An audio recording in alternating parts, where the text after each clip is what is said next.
But one of the things that we did bureaucratic overhead, and we also have the principals and vice principals teaching a class.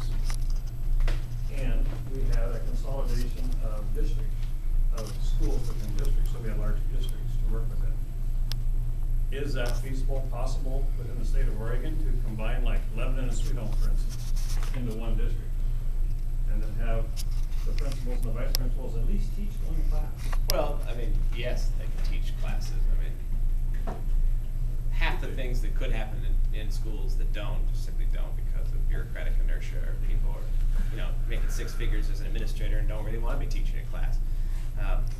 But I don't see a lot that would prohibit, that would be an impediment to a superintendent who insisted that all of his or her administrators teach at least one class. I mean, that could happen. There's been consolidation. We now have about 198 school districts in the state. We had far more than that 20 years ago. There was a consolidation effort. I'm not a huge fan of that. I don't think that's really where the problem lies in our public education system, and the idea of consolidating districts and making them larger is not what I think actually gets at the core problems that they have. I mean, I have Little Gaston School District and they're a very nice little community district-run school. They were facing the prospect of being forced to merge with Forest Grove, something that community really didn't want. The open enrollment bill will allow them to survive. If they can find 15 kids from Sherwood, Beaverton, Hillsborough, and Forest Grove to attend their district's school, they'll stay viable. I don't think it's in their interest to merge with Forest Grove. They have a half-time superintendent and basically 2 administrators in that district. So,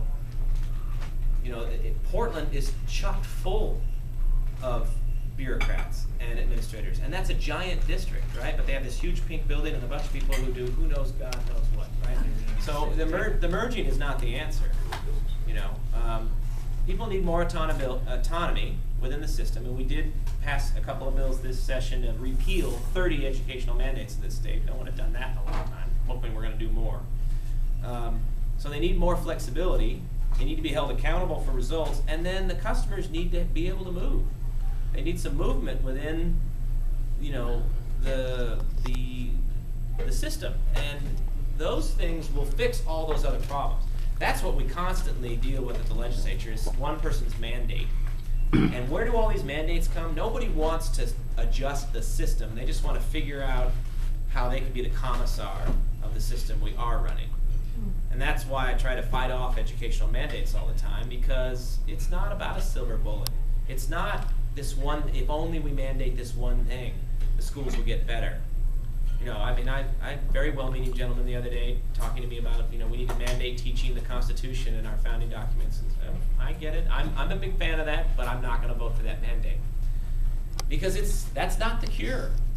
The cure is to stop running this system the way we're, if you simply hold the people accountable within it, and then give the customers choice, all the really crappy ideas will get jettisoned and all the good ideas get adopted quickly, because people's jobs depend on getting it right. Everybody in the private sector understands this. Bad performing factories close, and they close quickly. And anybody who's been in charge of any kind of regional operation or running service centers or doing any kind of regional manager, you quickly know who your best people are and who your low performers are, and you're getting your low performers out and replaced with high performers. That's what people are doing all the time in dynamic systems. It just doesn't happen in our public education system. Instead, we do pass the trash. You read about that in a paper, it's just ridiculous. Yes, sir. I think I have time for, because of the time. Let's take 2 questions. Two one questions. here and one back Yes, there. sir, and then here. You opened with a statement about Obama's effectiveness on gaining conservative, a little bit of change in the momentum. And He's a Republican elected machine. yeah. I'm just wondering, I'm back to the voter registration here locally in the county. I appreciate what you're doing at the state and the House, but are you seeing any nexus between what's happening at the state or federal or state level, for example, in terms of disenfranchisement with open change and all of that? Can we apply that? Is there any strategic application of that at the county level in terms of voter registration? It seems to me like we could, because we're so liberal in this county, we can, we tend to swing that way. We could also swing back a lot. There's a lot of opportunity for gain, it seems to me, Am I just, you know what I'm saying? You were saying that we don't want to put any money here, but I see a lot of opportunity here. When I say we don't want to put money here, I'm talking about House Republicans. That doesn't mean that there shouldn't be money invested in lots of different places, including here in voter registration efforts and all. Some of that has to come in internally from within your own organizations. But as I said, reach out to the Oregon State Party, because they should be interested in voter registration efforts all over. For us, we have to concentrate on how we get to that magic number, and that isn't by just spreading our money out to all the districts. But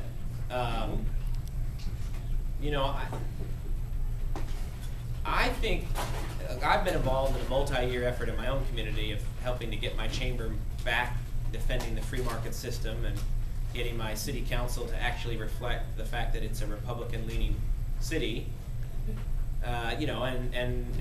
Same with the school board, which just now is starting to get a majority of fiscal conservatives on it in a community filled with upper income people who are all themselves fiscal conservatives. It's amazing how removed from the populace a government or sets of governments can get. The key here is to just start building your farm team. If I've discovered anything in 10 years of running campaigns in this state, it's that Oregonians have a real strong desire to promote. We as Republicans, we fill out that voters pamphlet statement and we see the prior government experience and we proudly write none. Yay! And most of the voters just toss us out at that moment because they do want to see that you have some prior government experience. And when you're running for mayor, they want you to be the city council member. Or if you're running for city council, they want to know you've been on the budget committee. Voters they really do look at the two candidates and ask themselves which one is the most qualified for this job. And the fact that you've run a big corporation is not what rings it for them. It's the fact that you've done some other government job, which would indicate to them you're ready to do this government job, that tends to convince most voters. So my suggestion is look around in your community at all the appointed positions and nonpartisan positions and get your conservatives into those positions so that they can then run for the partisan positions, but they'll run with a pretty thick government experience paragraph on their voters pamphlet statement. And even if it is a Democrat on the other side, if their government experience doesn't match up, most voters will lean your way. That's helpful. Charles, you had the perception that the OEA and the NEA are somehow setting the agenda for schools, and people don't seem to realize those are teachers' unions, and their whole focus is on the teacher, it's not on the student. As Al Shanker, president of the AFT, famously said 25 years ago, when the kids start paying union dues, I'll represent them. Wow. But the voters think just the opposite. Of course. It's a tremendous amount of money involved in a PR campaign. I mean, I see the billboards. It's all about the kids. Yeah. Billboard is $500. So that's 1,600. well, it depends on where you put it up. Around here it's 1,600. Really? Yeah, A8 of Hub City chapter of A8 of Oregon, the Albany chapter just got 4 of them. There was $1,600 a piece. Cable ads are Local $50. area. But we got 4 of them for the same price. Well, good for We you. know the guy. I did. I didn't realize billboards and one got of them's so still up, expensive. and that's for 1 month.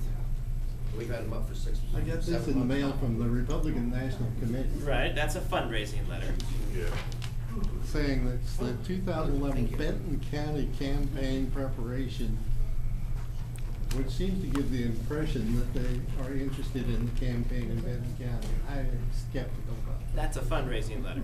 Exactly. A massive computer knows that you're in Benton County, and therefore that form printed Benton County on the front of it. The one that came to my house said Clackamas County. What that's doing is sucking money out of the county that can support local candidates. Well, I mean, I don't want to disparage any other Republican organizations, but the National Party spends money doing things to help national candidates. State Party spends money to help state candidates. County parties help county candidates. I mean, we're all in the same business. But yes, instead of writing a check to them, you should make it out to Friends of Matt Wingard. And I'll give you the address. Thank you all. I appreciate the invite.